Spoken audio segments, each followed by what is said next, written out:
Now available in paperback and Kindle Unlimited, E-Steam The Sands of Time. It's action and adventure in ancient Egypt in this terrific teen time travel romance. Get your copy of E-Steam The Sands of Time at your favorite online bookseller today.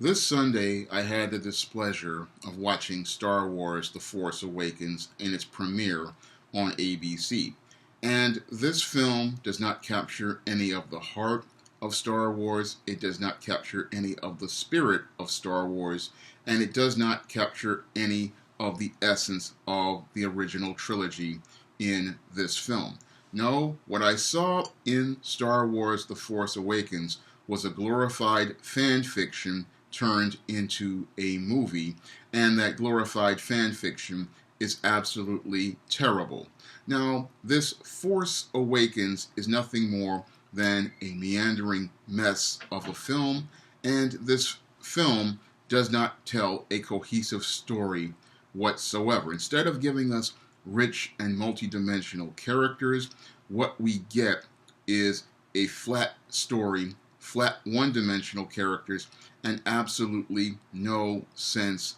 of story. Because everything in this film, you would think it would connect directly to the events of Return of the Jedi, but we don't see any sort of connection whatsoever between this film and Return of the Jedi, which came out back in 1983. That would be something that I would believe to be core to the film, but the people at Lucasfilm didn't think to connect their story whatsoever to Return of the Jedi, which directly connected to the fall of the Empire, because that's what I would think the film would be all about, dealing with the ramifications of the fall of the Empire and the start of a new direction for everyone. But instead of us getting that story, we get this jumbled mess of a fan film based that looks like a fan fiction, where we have this Poe Dameron infiltrating the rebel base, and then we have him run into the garbage man known as whatever his number name is, and Poe Dameron runs into him, gives him a leather jacket, and then gives him his name. And that's where I started to really get angry at this Force Awakens film, because when I looked at what that scene between Poe Dameron and Finn, that's when I got disgusted, because I started to see a lot of racism in that scene. Because when it came down to the slave master was the one who usually gave black men and women their names, like in the days of slavery, and they also gave them their hand-me-down clothes. And I saw that in that scene where Finn runs into Poe Dameron for the first time, and that was a real insult to me. It's like this film wants to passively push diversity in Star Wars, but aggressively it goes out of its way to push racism. And after naming the slave Finn, who was the garbage man on that Imperial ship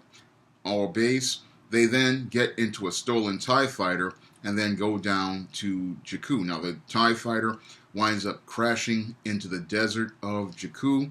and your Finn cannot find Poe Dameron, so what happens is he decides to go on Poe Dameron's mission for him. And that's where I saw another insidious insult thrown at black people, because here we have another black man going out of his way to do a white man's work for him. So basically, not only is Finn a slave, but he's also playing the role of the butler. Just like John Diggle before him on the CW's Arrow, here we have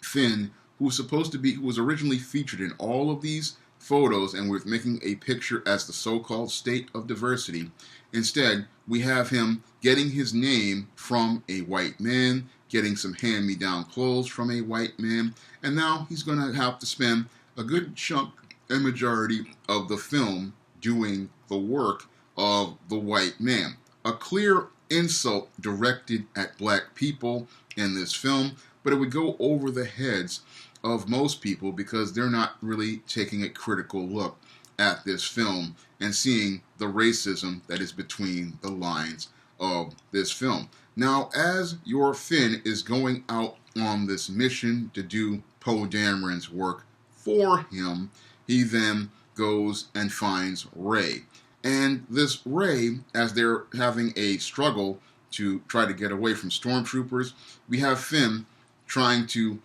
flirt with Rey, and she practically emasculates him at every point, basically saying to this black man, I have absolutely no respect for you. But he's supposed to be going on this mission with this young woman, but this young woman is being shown as basically the savior and the Mary Sue. That's where we start to see the feminism in this film, and that's where we start to see the racism from the white female in this film. Basically, your Finn, it goes out here and he does all the work for everyone, but as the film goes on and we see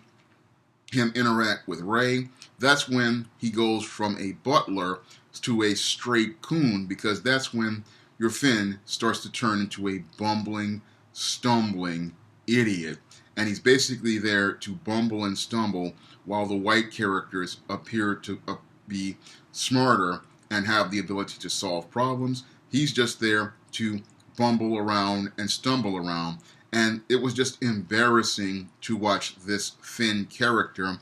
being presented on screen, because this character was basically played for laughs, and they were the kind of laughs where we laugh at this individual instead of laughing about the situation. And as the film goes on, he's given Luke Skywalker's lightsaber, and he's told that it's the weapon that he's supposed to use. And basically, that was a huge middle finger up at every black Star Wars fan. You set this guy up, you make it look like he was going to be able to do something, but all throughout the film, you make it look like he's a complete joke. And then the ultimate joke you play on him is you give him Luke's lightsaber, you have him go out here, and then you have him completely emasculated by that babe, that I can't even use that word that I was going to use regarding this Kylo Ren, this effeminate male, because he's not a man, he's a punk.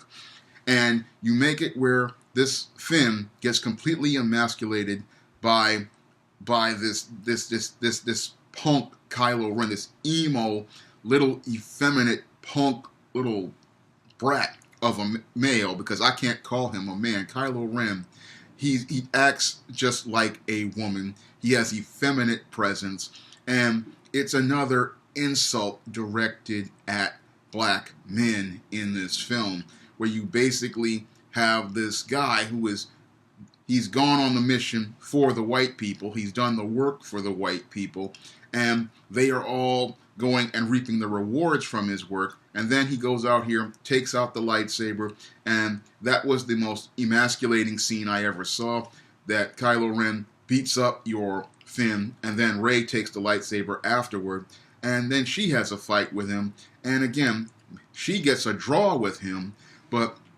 your Finn is made to look like a complete wimp in that final scene. And that's why I say that this Force Awakens movie is one of the most racist films I have ever seen. And I can understand why people are so upset about this new trilogy, because this new trilogy pushes racism and identity politics ahead of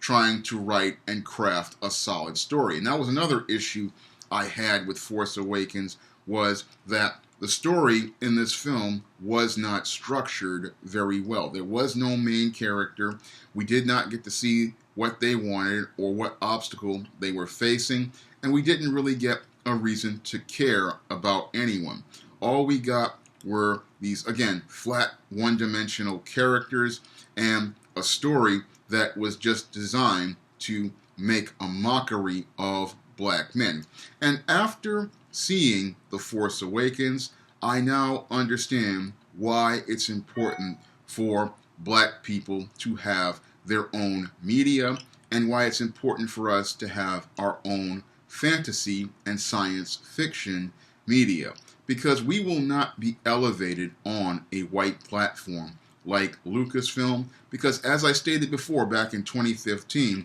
when it comes down to companies like Lucasfilm, they don't want to elevate black men as leaders, and they don't want to show us in the standard of being a leader. When it comes down to them, they want to see a bumbling, stumbling character like Finn, and not a character like John Haynes, who is a leader of a corporation, a CEO, and is called the man who rules the world. They don't want to see that type of black man on screen, because when it comes down to many of these racists who work at companies like Lucasfilm, they are all about promoting white supremacy, and these days they're all about promoting white feminism, which is another extension of white supremacy. And I saw so much racism in that Force Awakens that it absolutely disgusted me, and it really showed me